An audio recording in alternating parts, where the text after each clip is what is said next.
नमस्कार बच्चों, आज के वीडियो में हम गाउस के नियम के बारे में बात करने वाले हैं। देखिए, गाउस का नियम स्थिर वैद्युतिकी का एक बहुत महत्वपूर्ण नियम है। वैज्ञानिक गाउस ने एक बंद पृष्ठ का मतलब 3D ऑब्जेक्ट, वो 3D ऑब्जेक्ट एक घन भी हो सकता है, घनाभ भी हो सकता है, एक गोला भी हो सकता है, एक बेलन भी हो सकता है। तो ऐसे बंद पृष्ठ के अंदर स्थित आवेश और उस बंद पृष्ठ से निर्गत विद्युत फ्लक्स के बारे में एक नियम दिया वैज्ञानिक गाउस ने। उस नियम को ही हम गाउस का नियम कहते हैं। या मैं कह दूं कि उस बंद पृष्ठ के अंदर स्थित आवेश और उससे निर्गत फ्लक्स के मध्य एक संबंध स्थापित किया, उस संबंध को हम गाउस का नियम कहते हैं। तो देखिए, हम स्टार्ट करते हैं वो संबंध क्या है। तो गाउस के नियम के अनुसार निर्वात या वायु में उपस्थित किसी बंद पृष्ठ से निर्गत कुल विद्युत फ्लक्स का मान उस बंद पृष्ठ द्वारा परिबद्ध कुल आवेश तथा निर्वात की विद्युतशीलता एप्सिलॉन नॉट 1/एप्सिलॉन के गुणनफल के बराबर होता है। अब यहां पर हम बात करते हैं विद्युत फ्लक्स। विद्युत फ्लक्स को हम फाई ई से रिप्रेजेंट करते हैं। अब विद्युत फ्लक्स का फॉर्मूला क्या होता है, इसके लिए मैं डिटेल वीडियो मेरे चैनल पे अपलोड कर रखा है, उसका लिंक आपको डिस्क्रिप्शन में मिल जाएगा। तो देखिए, गाउस के नियम के अनुसार विद्युत फ्लक्स जो होता है फाई ई, वो Q/एप्सिलॉन के बराबर होता है, क्योंकि गाउस का नियम यह कहता है कि कुल विद्युत फ्लक्स का मान उस बंद पृष्ठ द्वारा परिबद्ध कुल आवेश तथा 1/एप्सिलॉन के गुणनफल के बराबर। तो ये हमने लिख दिया यहां पे। तो यही हमारा क्या है, गाउस का नियम है। अब हम यहां पर देखते हैं कि विद्युत फ्लक्स फाई ई जो होता है, इसका फॉर्मूला मैंने आपको फ्लक्स वाले वीडियो में बता रखा है। Phi E is equal to होता है integration E vector dot D S vector. अब हम यहां पर देखते हैं, इस समीकरण से हम ऐसे लिख सकते हैं, phi E is equal to integration E vector dot D S vector is equal to Q/एप्सिलॉन नॉट। यहां Q क्या है, उस बंद पृष्ठ द्वारा परिबद्ध कुल आवेश है, और ये एप्सिलॉन नॉट निर्वात की विद्युतशीलता है, और इसकी वैल्यू भी मैंने आपको पिछले वीडियोस में बता रखी है कूलॉम नियम वाले में। तो अब हम यहां पर बात करते हैं, ये तो होता है बच्चों कि अगर वो बंद पृष्ठ निर्वात या वायु में उपस्थित है तब तो फॉर्मूला ये होता है या ये होता है। अगर वो निर्वात या वायु में उपस्थित ना हो के किसी मीडियम में उपस्थित हो और उस माध्यम का विद्युतशीलता एप्सिलॉन हो, तो यदि बंद पृष्ठ किसी माध्यम में स्थित हो, किसी माध्यम में स्थित हो, तो फ्लक्स का फॉर्मूला क्या हो जाएगा, Q/एप्सिलॉन। जहां ये एप्सिलॉन क्या है, उस माध्यम की विद्युतशीलता, और इसको हम लिख सकते हैं Q/एप्सिलॉन नॉट इंटू एप्सिलॉन आर, क्योंकि एप्सिलॉन बराबर क्या होता है, epsilon naught into epsilon R, जहां एप्सिलॉन नॉट निर्वात की विद्युतशीलता है और ये एप्सिलॉन आर परावैद्युतांक है या आपेक्षिक विद्युतशीलता है। तो ये माध्यम के लिए हो गया और ये निर्वात के लिए हो गया। अब ये इक्वेशन 2 हो गई। अब बच्चों, गाउस के नियम से संबंधित कुछ महत्वपूर्ण बिंदु हैं, उन महत्वपूर्ण बिंदुओं के बारे में हम बात करते हैं। तो देखिए, महत्वपूर्ण बिंदु,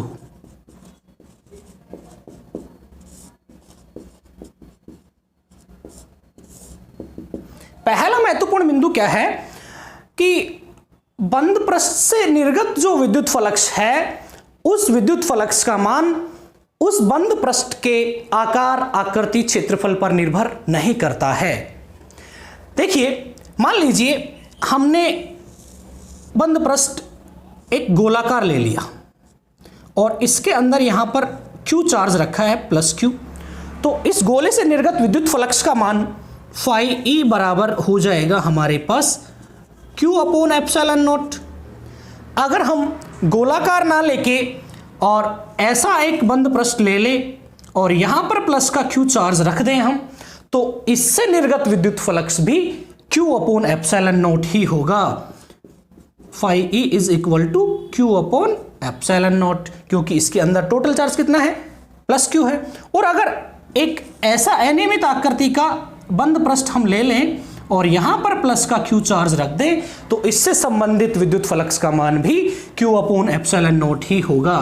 तो बच्चों आपको ध्यान रखना है, बंद पृष्ठ से संबंधित विद्युत फ्लक्स का मान उसके आकार आकृति क्षेत्रफल पर निर्भर नहीं करता है।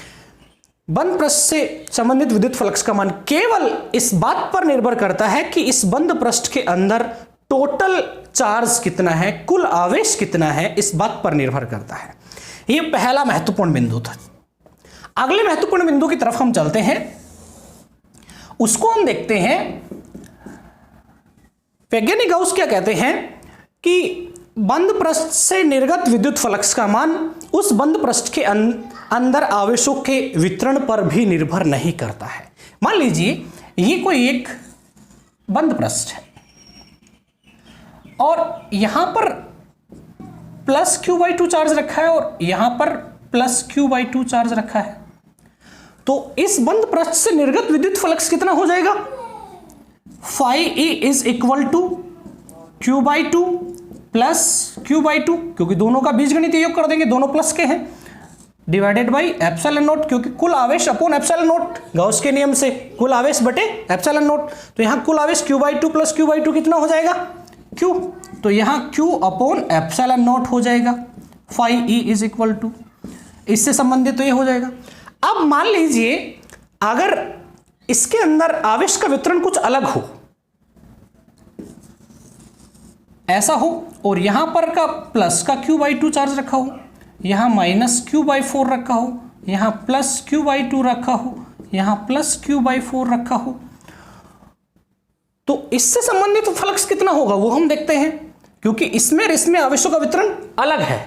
तो यहां पर हम देख रहे हैं इससे संबंधित फ्लक्स का मान कितना हो जाएगा, इसमें स्थित कुल आवेश, और कुल आवेश कितना है, प्लस का Q/2 minus Q/4 plus Q/4 plus Q/2 divided by epsilon not, कुल आवेश बटे में निर्वात की विद्युतशीलता।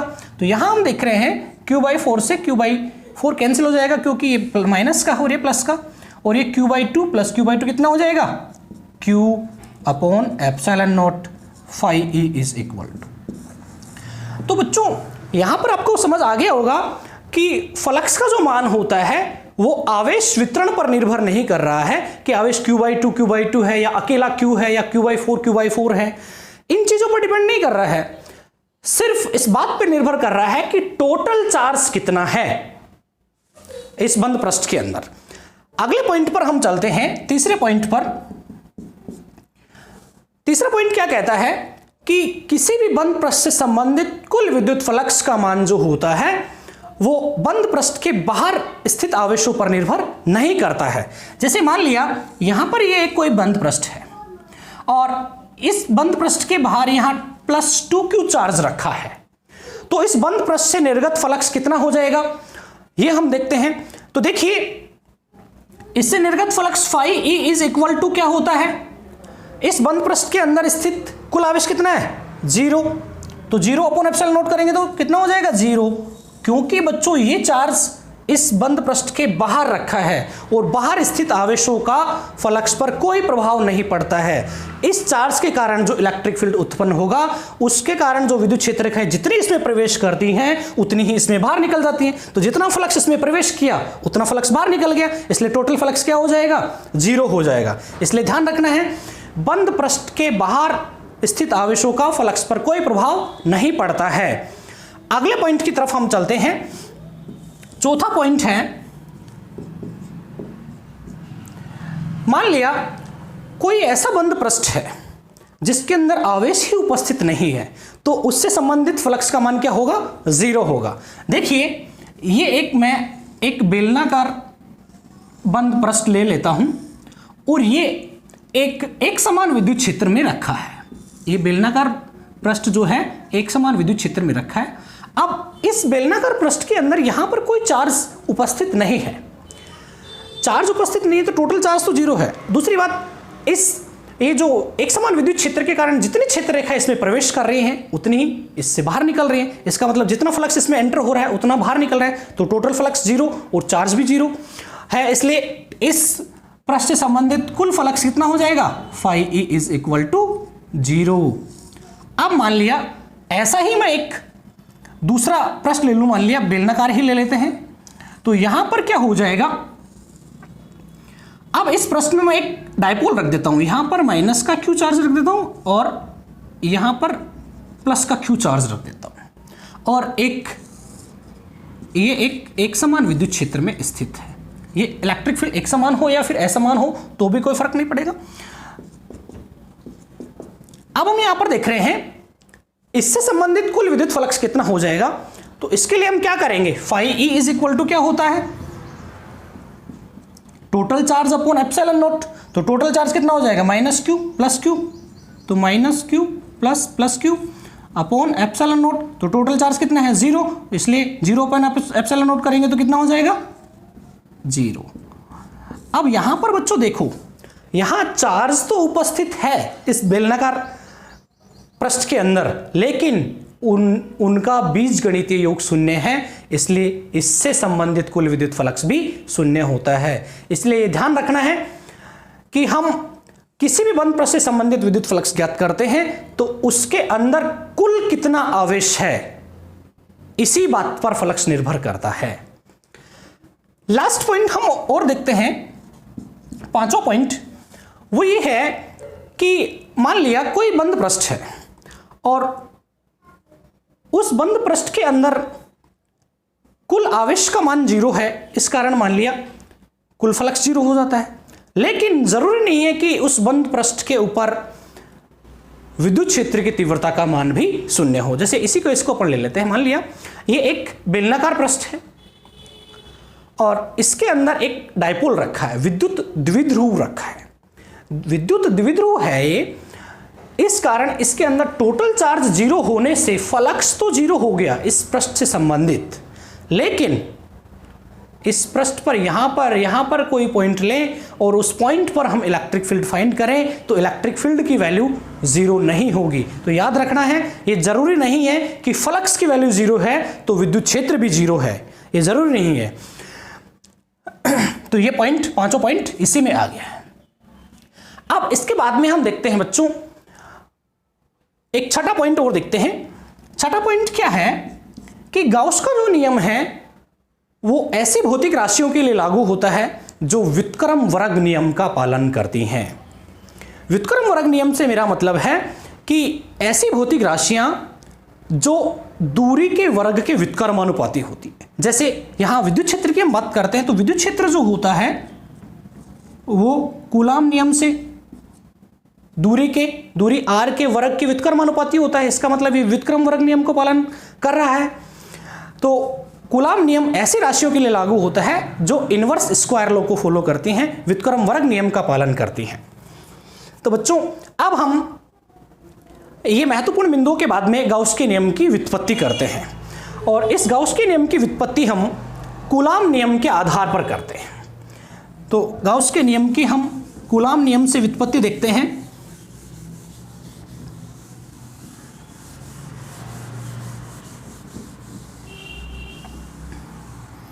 देखिए कूलाम के नियम से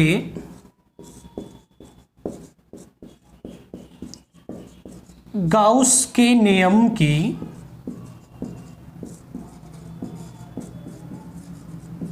व्युत्पत्ति ये हम देखते हैं।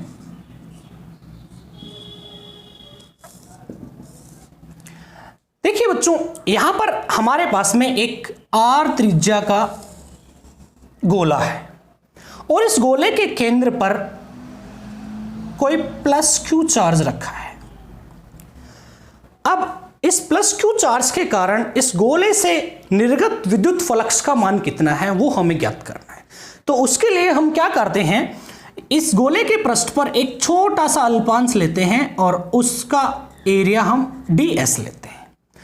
अब देखिए ये जो क्षेत्रफल है, इस क्षेत्रफल सदिश की दिशा इस अल्पांश के पृष्ठ के लंबवत बाहर की ओर होती है और इसके लिए क्षेत्रफल सदिश की दिशा ज्ञात करने के लिए एक अलग से वीडियो बनाकर अपलोड कर रखा है, उसका लिंक भी आपको डिस्क्रिप्शन में मिल जाएगा। तो ये जो छोटा सा अल्पांश है इसकी डायरेक्शन इधर हो गई, इस क्षेत्रफल सदिश की दिशा इधर हो गई ds वेक्टर की। अब ये प्लस क्यू चार्ज है तो प्लस क्यू के कारण जो विद्युत क्षेत्र रेखाएं होती हैं वो बाहर की ओर होती है, इसका मतलब विद्युत क्षेत्र इस प्लस क्यू के कारण इधर होगा, E की डायरेक्शन भी इधर हो जाएगी, इसलिए ds वेक्टर और E वेक्टर दोनों सेम डायरेक्शन में है, सेम डायरेक्शन में है तो इसलिए थीटा बराबर 0 डिग्री इन दोनों के बीच। अब मान लिया यहां से यहां तक ये पॉइंट P जो है इस पर इसकी दूरी कितनी है r है, तो इससे निर्गत विद्युत फ्लक्स कितना हो जाएगा वो हम देखते हैं। तो इस पूरे संपूर्ण गोले से निर्गत विद्युत फ्लक्स हम ज्ञात करते हैं। तो संपूर्ण गोले से निर्गत विद्युत फ्लक्स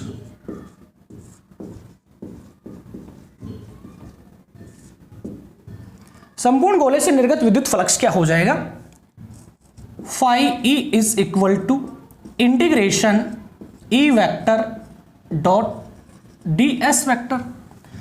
अब यहां पर बच्चों डॉट प्रोडक्ट है, तो डॉट प्रोडक्ट है तो इसको हम ओपन करके ऐसे भी लिख सकते हैं, 11th क्लास में हम पढ़ते हैं, इसको लिख सकते हैं ई ds कोस 0 डिग्री, क्योंकि ई ds कोस थीटा लिखेंगे और थीटा की वैल्यू कितनी है यहां पर, ई और ds के बीच एंगल कितना है 0, तो यहां क्या लिख देंगे 0, और कोस 0 की वैल्यू कितनी होती है,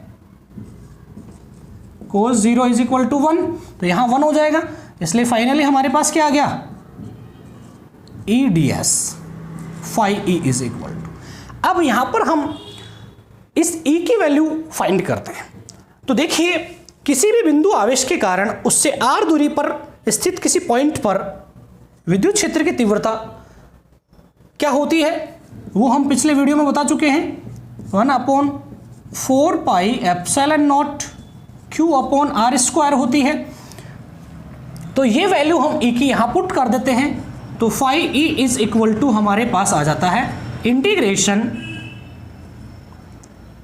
1/4 pi epsilon naught q upon r square into ds। अब बच्चों यहां पर हम देख रहे हैं कि इस गोले पर स्थित प्रत्येक बिंदु इस आवेश से बराबर दूरी पर है, बराबर दूरी पर है, तो यहां इस गोले के प्रत्येक बिंदु पर विद्युत क्षेत्र की तीव्रता का मान भी क्या होगा, नियत होगा, बराबर होगा, इसलिए इसको हम क्या करते हैं बाहर ले लेते हैं। तो phi E is equal to क्या हो जाएगा 1/4 pi epsilon naught q upon r square integration ds। अब यहां पर ds जो है ये छोटे से अल्पांश का क्षेत्रफल है। अब समाकलन ds का मतलब है कि इस पूरे गोले का, इस पूरे पृष्ठ का क्षेत्रफल। अब ये गोलाकार पृष्ठ है तो गोले का संपूर्ण पृष्ठीय क्षेत्रफल क्या होता है 4 पाई r स्क्वायर, तो यहां इंटीग्रेशन ds की वैल्यू कितनी हो जाएगी 4 पाई r स्क्वायर, और ये वैल्यू हम यहां पुट कर देंगे। उससे पहले हम इसको मिटा देते हैं, तो ये वैल्यू हम यहां पुट करेंगे तो देखिए क्या हो जाएगा, phi E is equal to 1/4 pi epsilon naught q upon r square into 4 pi r square. तो यहां पर हम देख रहे हैं बच्चों 4 पाई से 4 पाई कैंसिल, r स्क्वायर से r स्क्वायर कैंसिल, बचा क्या हमारे पास q upon epsilon naught. Phi E is equal to q upon epsilon naught, और यही क्या है गाउस का नियम है, हो गई व्युत्पत्ति, यही गाउस का नियम है।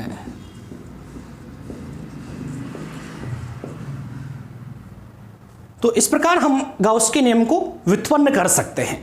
गाउस ने जो कहा था कि भी बंद पृष्ठ के अंदर स्थित आवेश के कारण उससे कितना फ्लक्स निर्गत होता है, उसके लिए डायरेक्ट उन्होंने कह दिया था कि जितना उसमें आवेश है उसमें एप्सिलॉन नॉट का भाग दे दो तो उससे निर्गत विद्युत फ्लक्स का मान आ जाता है।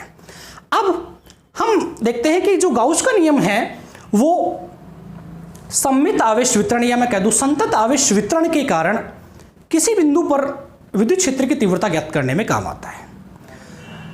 तो किसी भी संतत आवेश वितरण के कारण हम इलेक्ट्रिक फील्ड इंटेंसिटी ज्ञात करते हैं, विद्युत क्षेत्र की तीव्रता ज्ञात करते हैं, तो उस टाइम हम एक गाउसीय पृष्ठ की कल्पना करते हैं, एक बंद पृष्ठ लेते हैं, उस बंद पृष्ठ को ही हम गाउसीय पृष्ठ कहते हैं। तो उस बंद पृष्ठ की कल्पना करते समय हम 3 महत्वपूर्ण बिंदुओं को ध्यान में रखते हैं। पहला पॉइंट है कि हमें उस सममित आवेश वितरण के कारण जिस बिंदु पर विद्युत क्षेत्र की तीव्रता ज्ञात करनी है वो बिंदु उस पृष्ठ पर स्थित होना चाहिए। बिंदु गाउसीय पृष्ठ पर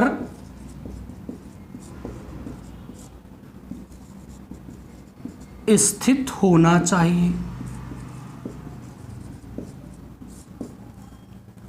दूसरा पॉइंट हम देखते हैं कि ऐसा पृष्ठ की कल्पना हम करते हैं कि उस गाउसीय पृष्ठ के प्रत्येक बिंदु पर विद्युत क्षेत्र की तीव्रता और क्षेत्रफल सदिश के मध्य जो कोण होता है थीटा जो होता है वो थीटा या तो 0 डिग्री हो या 90 डिग्री हो। तो थीटा या तो 0 डिग्री हो या थीटा बराबर 90 डिग्री हो। और तीसरा और लास्ट पॉइंट क्या है कि उस गाउसीय पृष्ठ, जो भी गाउसीय पृष्ठ की हमने कल्पना की है, उस गाउसीय पृष्ठ के प्रत्येक बिंदु पर विद्युत क्षेत्र की तीव्रता नियत होनी चाहिए, E बराबर नियत होना चाहिए। ये 3 पॉइंट्स जो हैं ये जब हम गाउस के नियम के एप्लीकेशन करेंगे वहां पर हमें काम आते हैं। तो ये इनकी अच्छे से जानकारी हम अगले वीडियो में और देख लेंगे। तब तक के लिए धन्यवाद।